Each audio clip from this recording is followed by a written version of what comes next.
Night falls in enemy country. And for a Roman legion, stopping unprotected means risking slaughter before dawn. The ironclad secret behind Rome's battlefield dominance was not just courage, but an unforgiving doctrine. Every soldier was trained to build a fortress overnight, by law, with engineering tools in his pack. Their lives hinged on discipline, of turning empty ground into a walled city in hours. But what really made this possible? And why did failure mean disaster? The answer begins with the first Roman tool struck from a marching pack. Roman law did not leave survival to chance. Every legionary understood that a night without fortification was an invitation to disaster. The compulsion to build a camp each evening was not just tradition, it was a hard lesson written in blood.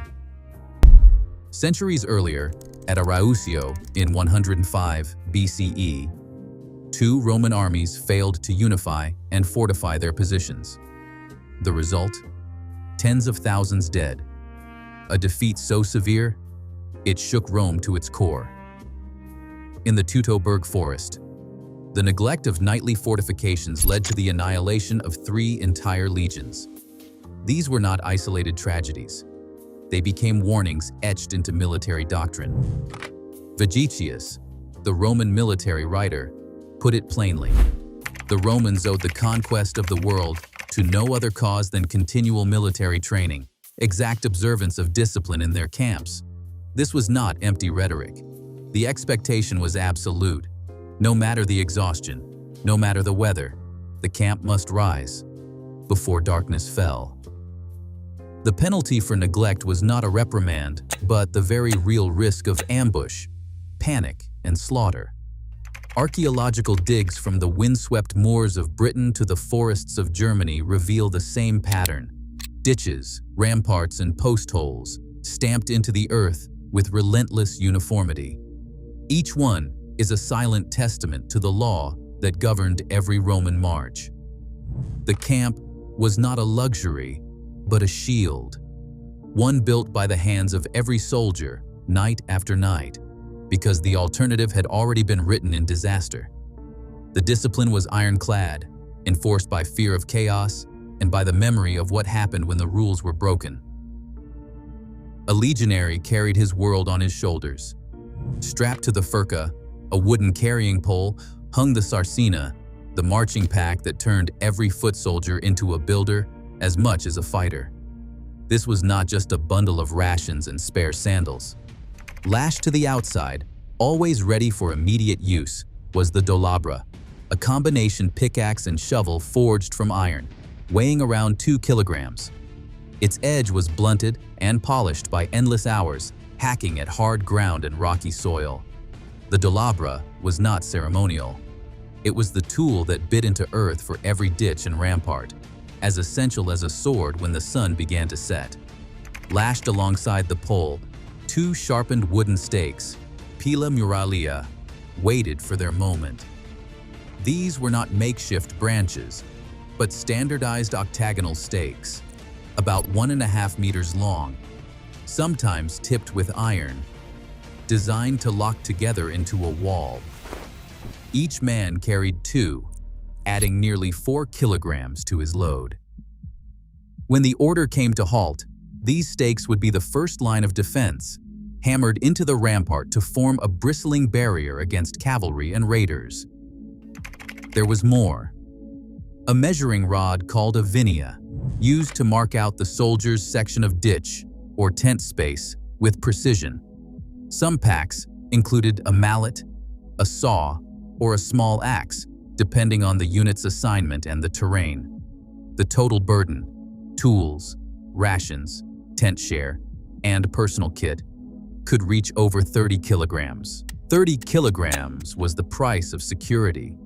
Archaeological finds from Vindolanda to Carnuntum show battered dolabra blades, splintered stakes, and heavy leather thongs, all testifying to the relentless labor carried out by ordinary soldiers. Every legionary was trained to unpack, dig, measure, and build at a moment's notice. The genius of Roman engineering was not just in the design, but in the discipline of thousands of men, each one ready to transform from marcher to engineer the instant the column stopped. The moment the legion halted, a specialized team stepped forward. The mensores, the surveyors. Their role was to turn open ground into a blueprint for survival. At the heart of their method stood the groma, a tool as iconic in Roman engineering as the gladius was in battle. The groma's design was simple, a vertical staff crowned by two wooden cross pieces, each hung with plumb lines. By aligning those lines with distant markers, the mensores could plot perfect right angles, laying out the camp's main axes in minutes. The first stake marked the camp's center, usually chosen for its elevation and visibility. From there, assistants paced out measured intervals with rods called perdicae, stretching ropes and planting flags to define the camp's precise boundaries. Every step followed a fixed formula. The main roads, the Cardo and Decumanus, ran straight through the camp, crossing at the headquarters. Gates were plotted at set distances, corners rounded with taut rope, and the intervallum, a clear buffer zone inside the rampart, was measured out to the foot. The process was so standardized that each contubernium, each 8-man tent group, knew their exact address before a single ditch was dug. No confusion, no wasted time. Every soldier could drop his pack and begin work, confident that his place was already set in the invisible city taking shape around him. Archaeological surveys from Britain to the Danube show the results. Marching camps separated by centuries and continents, yet laid out with identical geometry. This was the Roman answer to chaos. A city mapped out on the fly, imposed on the wild by plumb line, rod, and iron discipline. While the rear ranks were still arriving, the perimeter was already being marked, and the digging teams were lining up along boundaries that had not existed an hour before. The blueprint was not just a plan, but a guarantee of speed, security, and order. One that allowed the Legion to turn any patch of earth into a fortress before nightfall. Along the freshly staked boundary, the first order from the centurions rang out, dig. The ditch, the fossa, was the camp's first line of defense, and its creation unfolded with the precision of a well-rehearsed drill. Half the legionaries, nearly 2,500 men, dropped their packs and formed up along the perimeter. The others took up guard, shields ready, eyes on the horizon. There was no confusion, no wasted motion. Each contubernium, the 8-man squad, attacked its assigned section with practiced rhythm, swinging dolabra into earth hardened by sun or rain. The standard was exact. A trench roughly 1.5 meters wide and a full meter deep, stretching in an unbroken line around the entire camp. The soil, heavy and clumped, was heaved behind the diggers, where it piled into a growing embankment, the agger. This rampart rose in tandem with the ditch, transforming the flat ground into a defensive barrier as the work advanced. Centurions strode along the line, correcting posture, urging speed, measuring depth with rods. The pace was relentless, but not chaotic. Each man knew his task, and the system ensured that no stretch was left unfinished or uneven. The division of labor was strict and restrict. Diggers rotated with guards at set intervals, preventing exhaustion and maintaining vigilance. Archaeological surveys revealed ditches with astonishing regularity. Corners squared, sides straight, depths uniform, evidence of thousands of hands following orders with near mechanical efficiency. In favorable soil, the entire circuit could be finished in under 3 hours. Even in rocky ground, the Legion's discipline turned raw earth into a formidable obstacle before dusk. The transformation was immediate and unmistakable. Where open land had stood, now a moat and rampart warned any would-be attacker that Rome was not to be taken by surprise. The transformation from bare earth to fortress reached its most dramatic moment at the rampart's crest. As soon as the embankment stood firm, thousands of legionaries reached for the 2 wooden stakes they had carried all day, pila muralia, sharpened and shaped for this very task.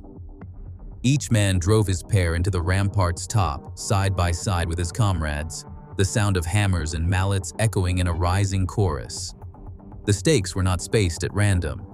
They were set close, their octagonal shafts angled and locked together, forming a dense, bristling barrier. In moments, the rampart became a wall of wood, a forest of points facing outward. The work did not stop at planting stakes. Soldiers wove brush and branches between the pila muralia, filling every gap, binding the wall into a single, almost unbroken palisade. Up to 10,000 stakes could ring a legion's camp in this way, creating a defense that stopped cavalry in its tracks and forced any attacker to break stride and expose himself. The wall's height, combined with the ditch and rampart below, turned the camp into a fortress that looked as if it had stood for weeks, not minutes. This was Rome's answer to the threat of sudden attack, a wall that rose almost instantly, built not by a handful of engineers, but by the hands of every soldier. The palisade was more than a barrier. It was a statement, visible from miles away, that here, the Roman army would not be taken by surprise. With the perimeter sealed, only the gates remained as points of entry, their positions already marked for rapid reinforcement. For the Legionaries, the instant wall was proof of their discipline and unity, a shield raised by thousands in perfect unison before the sun went down. Gates were the camp's greatest vulnerability and demanded immediate attention. Every Roman fort, no matter how temporary, was pierced by four main gates: Porta Praetoria at the front, facing the enemy or the line of march; Porta Decumana at the rear; and the twin side gates, Porta Principalis Dextra and Porta Principalis Sinistra. These entry points were more than gaps in the wall. They were potential breaches, and the Legion treated them as such from the first moment of construction. As soon as the palisade rose, specialist teams moved to reinforce each gate. Timber from the surrounding area was dragged in, cut to length, and set into deep post holes flanking the openings. Upright posts formed the frame, with crossbeams lashed or pegged in place. Above the threshold, a simple timber platform or tower was quickly assembled. These towers were not grand structures, just a raised deck, 2 to 3 meters square, high enough to give sentries a clear view over the wall and a commanding angle for missiles or warnings. The work was fast, methodical, and always prioritized. A gate left unguarded for even an hour risked disaster. The gates themselves were closed with heavy wooden doors, or, more often in a temporary camp, with stout crossbars and planks slotted into notches. Some were barricaded with bundles of brush or spare stakes, forming a tangle that could be cleared quickly for a sally but would slow any attacker. Each gate was kept just wide enough for a wagon or column to pass, usually between 2 and 3 meters, narrow enough to be defended by a handful of men. Gate guards were drawn from the most reliable soldiers, posted in shifts, and drilled in alarm signals and rapid closure. The towers above gave them a vantage point to spot movement in the dusk or to direct quick counterattacks if the enemy tested the perimeter. Archaeological finds across Britain and Germany show paired post holes at gate sites, evidence of these rapid timber platforms. Ancient manuals like De Munitionibus Castrorum detail the assignment of extra sentries and the doubling of barricades when danger was greatest.